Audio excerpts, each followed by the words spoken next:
สวัสดีครับสบายดีพ่อแม่พี่น้องเมื่อทุกคนเนาะเดี๋ยวมื้อนี้เฮาสิมาเห็ดเลือดแป้งเป็ดทุกคนหลายคนเห็ดเลือดแป้งเป็ดบ่เป็นโดยเฉพาะไอ้อึ่ง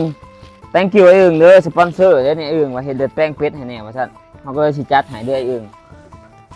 ขนาดเป็ดคือปกติเป็ดนี่จะราคาถูกเนาะทุกคนแต่ว่าตัวนี้เท่าไหร่250,000พอดีกินเนาะทุกคนสังเกตเป็ดคันหัวมันปูดๆแห้งแล้วมันเริ่มหยาบแล้วแต่อันนี้นี่แม่นพอดีกินสำนี้นี่กะอยู่ประมาณ2 โลเนี่ยบักเป๊ะมึงเป็นยังกระเป็ดนี่วัตถุดิบเฮาก็มีหาได้ตามท้องตลาดเด้อทุกคน1ก็คือมี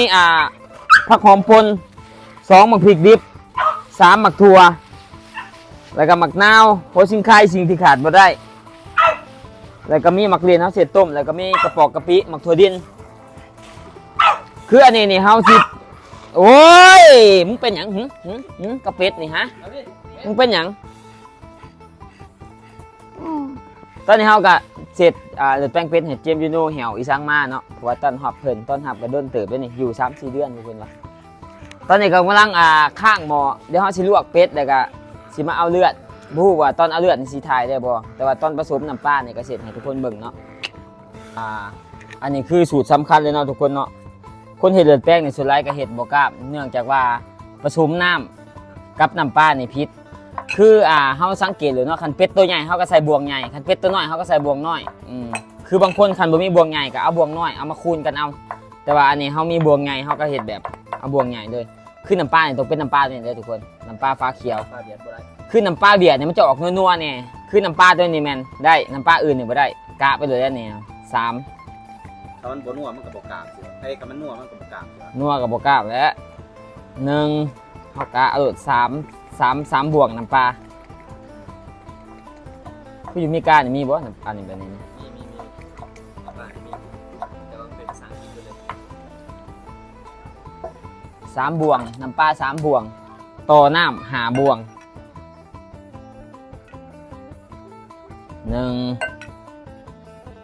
2 3 4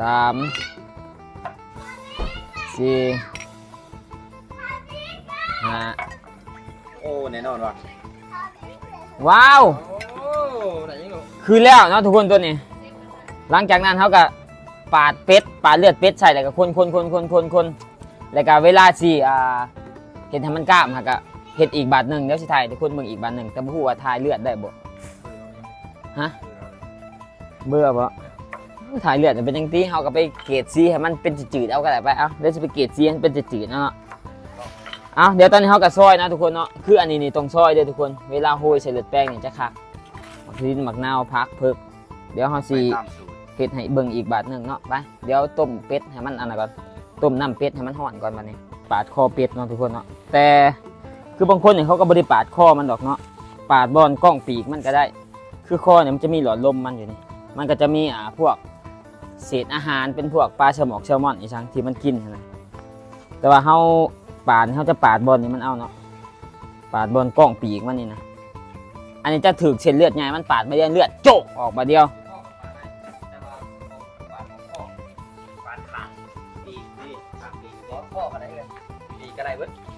มึงสังหารเอาบ่ตัวเพราะว่าตอนเพิ่นเป็นทหารเนี่ยเพิ่นปาดมาตลอด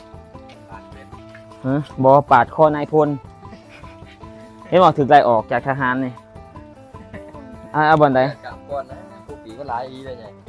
หลายดีเลยเลือดลายบ่นี่หลายดีนี่ผู้สังเกตเบิ่งซ้ำมึงเอาเป็ดโลนึงพี่สิผสมใหม่มึงลองมาเป็ดมันใหญ่โพดเป็ดมันใหญ่เลยรับประกันตัวเดี๋ยวเฮาสิเฮ็ดเพราะว่ามึงกินนี่เอาน้ำปลาครึ่งหนึ่งนะเดี๋ยวจะเอาน้ำปลาเต็มเลยแบบนี้เลือดมันหลายเกินไปมันกลับมาได้เลยทุกคนโอ้คุณคิดว่ามันอันนี้เว้ยกินแต่คอมันคือว่าน้อยเดียวแมงจุกออกมาบักไงนี่เขามาเห็ดใหม่นะทุกคนวันนี้มึงกินเอาเห็ดบดเต็มอันนี้เป็นไรอันนี้เอาเต็มเลยแบบนี้เด้อเบิ่งเด้อวิธีการเห็ดเลือดแป้ง1 3 5